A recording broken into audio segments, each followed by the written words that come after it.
اللہ تبارک و تعالیٰ اپنے آپ کو ہادی کہتا ہے کہ وہ سب کی ہدایت کرتا ہے۔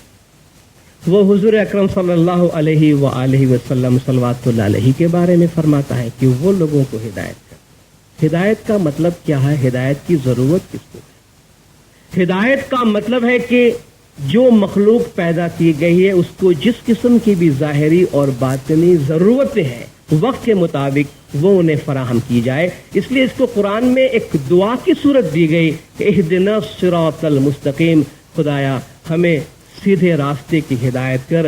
گویا ہدایت اتنی بھاری اور اتنی اہم چیز ہے کہ اسے ایک دعا کے طور پہ دی گئی اور سکھائی گئی۔ حضور کے بارے میں فرمایا گیا انما انت منذر وَلِكُلِّ قَوْمٍ ہاد، اے محمد آپ ڈرانے والے ہیں اور ہر قوم کے لیے ایک ہادی ہوا کرتا ہے۔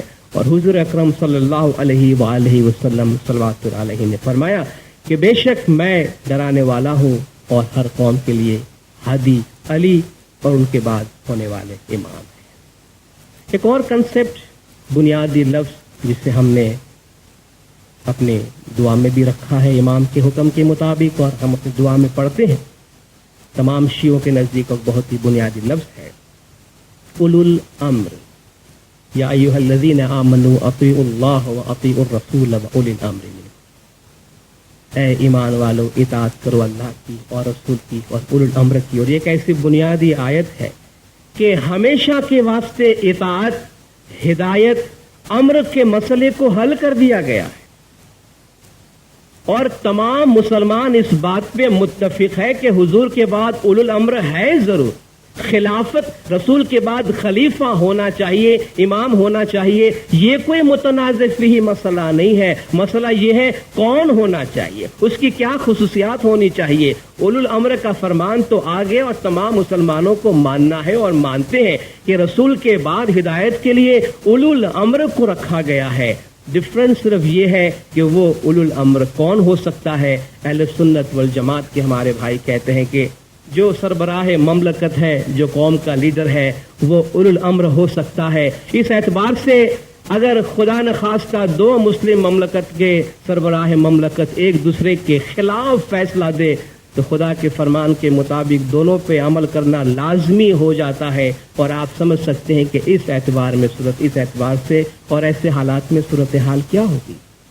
شیعوں کا یہ عقیدہ ہے کہ جس طرح اطیعوا اللہ و اطیعوا الرسول و اولی الامر منکم کے اندر اطاعت کا ایک ہی سلسلہ استعمال کیا گیا ہے، جس طرح اللہ کی اطاعت ہے اسی طرح رسول کی اطاعت ہے، اسی طرح اولی الامر کی اطاعت ہے۔ اور یہ اولی الامر کو لوگ اپنی طرف سے مقرر نہیں کر سکتے ہیں، بلکہ یہ منصوص من جانب اللہ، یعنی جس طرح رسول اللہ کی جانب سے مقرر کیا ہوا ہے اس کو لوگ الیکٹ نہیں کرتے، اسی طرح اولو الامر بھی خدا کی جانب سے مقرر کیا ہوگا، منصوص من جانب اللہ ہوگا اور اس کی اطاعت کی جائے گی۔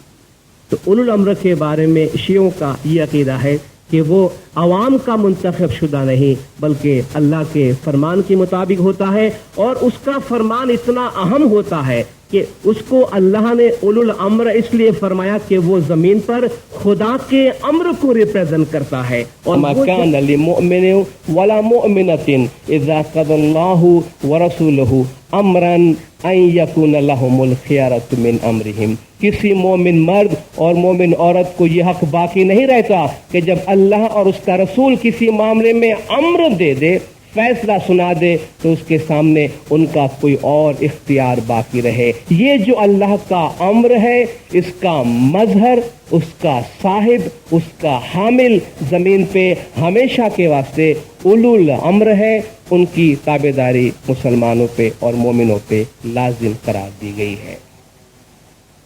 ایک اور لفظ جو قرآن میں ہے اہل الذکر، قرآن کو خدا نے ذکر کا نام دیا ہے۔ ذکر کا مطلب یاد دہانی ہے، اور حضور کو بھی قرآن شریف میں ذکر کا نام دیا ہے، اور اہل ذکر سے مراد ذکر والے۔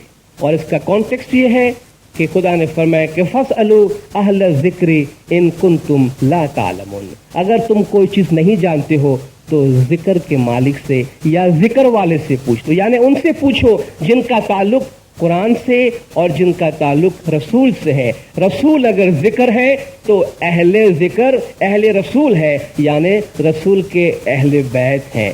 بعض لوگ اس کی تشریح یہ کرتے ہیں کہ اہل ذکر سے مراد جو ہے وہ یہودی اور عیسائی کے علماء ہے۔ خدا نے یہ فرمایا کہ اگر تمہیں قرآن میں کوئی بات نہیں سمجھ میں آتی ہے تو یہودیوں سے اور عیسائیوں سے تمہارے دور میں جو ہے ان سے پوچھ لو۔ کانٹیکسٹ حضور کا زمانہ ہے، اور ہمارے ائمہ نے اس کا خلاصہ دیا کہ کتنی عجیب بات ہے کہ یہود اور اس نصارہ کی قوم کے بعد اللہ تبارک و تعالیٰ امت مسلمہ کو انٹروڈیوس کر رہا ہے اور ان کو آگے لے جانا چاہتا ہے، اور کئی جگہوں پر یہود و نصارہ کو کہ ان کی مذمت کی گئی قرآن میں، اور خدا مسلمانوں سے یہ کہے کہ حضور کے ہوتے ہوئے رسول کی موجودگی میں اگر تمہیں کوئی بات سمجھ میں نہیں آتی تم یہود اور نصارہ کو جا کے پوچھو، یہ ممکن نہیں۔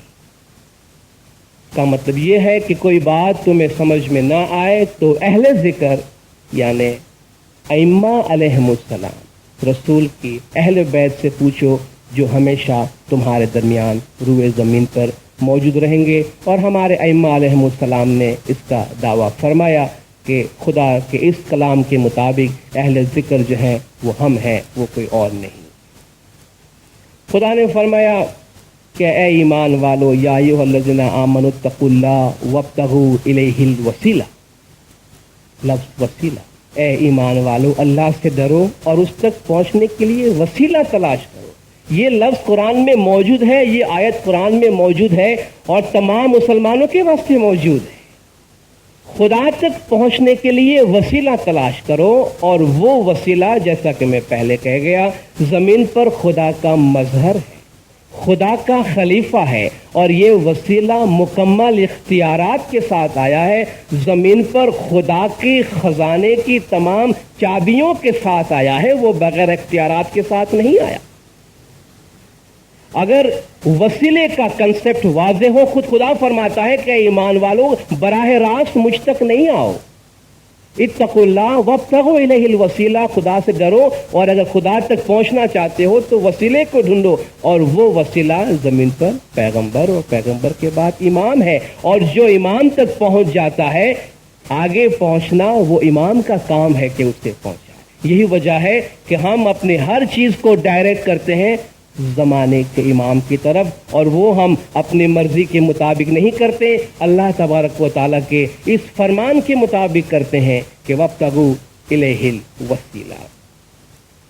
قرآن حکیم میں ہدایت ہی کے کانٹیکسٹ میں الصراط المستقیم کا ذکر ہے، اہدنا الصراط المستقیم، اور خود خداوند تعالیٰ کا فرمان ہے، اور قرآن کے حوالے سے یہ بات ظاہر ہوتی ہے کہ جو ہدایات کا مجموعہ اللہ تبارک و تعالی ہمیں دیتا ہے وہ صراط مستقیم ہے، اور قرآن میں یہ کہلوایا گیا کہ ان ربی علی صراط مستقیم، اے رسول کہہ دے کہ میرا پروردگار صراط مستقیم پر ہے۔ اور حضور سے فرمایا گیا انک علی صراط مستقیم، تو بھی صراط مستقیم پر ہے، انک لتہدی الی صراط مستقیم، تو صراط مستقیم کی طرف ہدایت کرتا ہے۔ صراط مستقیم سوائے ہدایت کے کسی اور چیز کا نام نہیں ہے۔ ایک مجموعہ ہدایت زمین پر انسان کس طرح اپنی زندگی گزارے، اس کی جو ہدایت ہے اس کو صراط مستقیم کہا جاتا ہے۔ اور حضور اکرم نے مولا مشکل کشا مرتضیٰ علی صلوات اللہ علیہ کے بارے میں فرمایا کہ یا علی الصراط صراطک والموقف موقفک، کہ اے علی راستہ تیرا راستہ ہے اور جو منزل ہے وہ تیری منزل ہے۔ ایک اور کنسپٹ جو بنیادی قرآن میں ہے حبل اللہ، اللہ کی رسی، وَاعْتَصِمُوا بِحَبْلِ اللَّهِ جَمِيعًا وَلَا تَفَرَّقُوا، تم سب آپس میں مل کر مضبوطی سے خدا کی رسی کو تھامے رہو۔ خدا کی رسی سے کیا مراد ہے؟ کیونکہ اس رسی کی کچھ خصوصیات موجود ہے، وہ رسی ان خصوصیات پہ پورا اترتی ہے یا نہیں؟ پہلے خدا فرماتا ہے وَمَن يَعْتَصِم بِاللَّهِ فَقَدْ هُدِيَ إِلَىٰ صِرَاطٍ مُسْتَقِيم، جو اللہ کو پکڑتا ہے اسے صراط مستقیم کی ہدایت مل جاتی ہے۔ اللہ کو کوئی کیسے پکڑ سکتا ہے؟ وَمَن يَعْتَصِم بِاللَّهِ فَقَدْ هُدِيَ إِلَىٰ صِرَاطٍ مُسْتَقِيمٍ، جو اللہ کو پکڑتا ہے اس کی صراط مستقیم کی طرف ہدایت ہو جاتی۔ اللہ کو پکڑنا کیا ہے؟ اس کی دو آیات چھوڑ کے خدا نے فرمایا کہ وَاعْتَصِمُوا بِحَبْلِ اللَّهِ جَمِيعًا وَلَا تَفَرَّقُوا، اللہ کو پکڑنا یہ ہے کہ اللہ کی رسی کو مضبوطی سے پکڑو، اور اس رسی کی خاصیت یہ ہے کہ اگر اسے مضبوطی سے پکڑا گیا تو انتشار اور افتراق سے، یعنی جدا ہونے سے، تفرقے سے، ڈویژن سے تم بچ جاؤ گے۔ لوگوں کا اپنا اپنا انٹرپریٹیشن ہے، اس کہتے ہیں قرآن شریف خدا کی رسی ہے، قرآن شریف امت کے درمیان موجود ہے، قرآن شریف لوگ پڑھتے ہیں، اس کے باوجود انتشار، افتراق موجود ہے۔ وَلَا تَكُونُوا كَالَّذِينَ تَفَرَّقُوا وَاخْتَلَفُوا مِن بَعْدِ مَا جَاءَهُمُ الْبَيِّنَاتُ، تمہارے پاس ہدایات آ جانے کے بعد تفرقہ مت کرو، ٹکڑے ٹکڑے مت ہو جاؤ، لیکن اس کے باوجود کہ بقول کسے کہ حبل اللہ موجود ہے، اس کے باوجود یہ ڈویژن کیوں؟ اسلام خدا کی رسی ہے، اسلام ہونے کے باوجود آج اسلام اپنے بہت سے ڈویژنوں سے پہچانا جاتا ہے۔ ان الذین فرقوا دینہم وکانوا شیعا لست منہم فی شیء، اے محمد جنہوں نے اپنے دین کو دن میں فرق کر دیا، ٹکڑے ٹکڑے کر دیے اور آپس میں گروہ میں بٹ گئے، آپ کا ان سے کوئی تعلق نہیں ہے۔ یہ خدا رسول سے فرماتا، ان الذین فرقوا دینہم وکانوا شیعا لست منہم فی شیء، جنہوں نے اپنے دین میں فرق کیا، ٹکڑا ٹکڑا کر دیا اور گروہ میں بٹ گئے، اے محمد ان سے آپ کا کوئی تعلق نہیں ہے۔ تو حبل اللہ وہ ہے کہ جنہوں نے حبل اللہ کو پکڑا، ان کا تعلق کہیں سے بھی ہو، وہ اس حبل اللہ کی وجہ سے آپس میں منجمد رہیں گے، آپس میں ایک جگہ پہ جمع رہیں گے۔ اور ہمارے ائمہ علیہ السلام کے اقوال کے مطابق انہوں نے یہ دعویٰ فرمایا کہ حبل اللہ سے مراد زمانے کا امام ہے، کہ جو شخص زمانے کے امام کی تابعداری کرتا ہے تو امام زمان کو پکڑنے کے بعد پھر ان کے درمیان کسی بھی قسم کا کوئی بنیادی تفرقہ اور کوئی بنیادی انتشار نہیں ہوتا۔ قرآن حکیم میں لفظ شاہد کا استعمال ہوا۔ شاہد کا مطلب ہے گواہ، وٹنس، اور یہ وٹنس اس طرح کہ خدا فرماتا ہے کہ قیامت کے دن میں ہر امت میں سے اس کا وٹنس نکالوں گا تاکہ وہ اس امت کے اعمال کی گواہی دے، جیسا کہ شروع میں قرآن کی آیت بھی آپ نے سنی، یوم ندعو کل اناس بامامہم، قیامت کے دن ہم ہر امت کو ان کے امام کے ساتھ بلائیں گے۔ اسی کے ہم معنی ایک لفظ استعمال ہوا کہ ہم ہر قوم کو ان کے وٹنس کے ساتھ بلائیں گے، ان کی گواہ کے ساتھ بلائیں گے، اور اسی معنی میں حضور کو شاہد فرمایا کہ یا ایھا النبی انا ارسلناک شاہدا ومبشرا ونذیرا وداعیا الی اللہ باذنہ وسراجا منیرا، کہ محمد ہم نے آپ کو گواہ بنایا ہے۔ جب حضور گواہ ہے تو آپ کے بعد ائمہ علیہ السلام لوگوں کے اعمال پہ گواہ ہے، اور اس کانٹیکسٹ میں قرآن شریف کے اندر ائمہ علیہ السلام کے واسطے جو دوسرا لفظ استعمال ہوا وہ ہے امتن وسطن، امتن وسطن، یعنی ایک درمیان والی امت جو ہمیشہ امت مسلمہ کے اوپر موجود ہے۔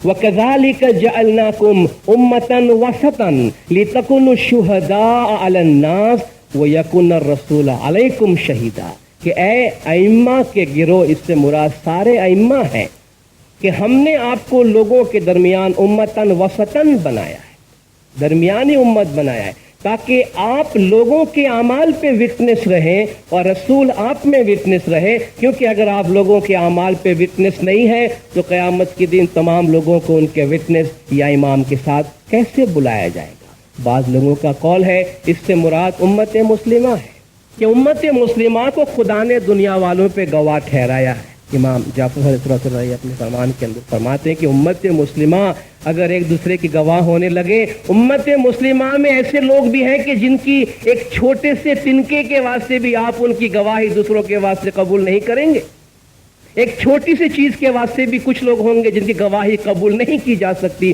تمہارے آپس میں، تو یہ امت خدا کے دربار میں ناس کی یعنی لوگوں کی گواہی کیسے دے سکتے ہیں؟ اسی امت کو خیر امت کہا گیا ہے کہ کنتم خیر امت اخرجت للناس،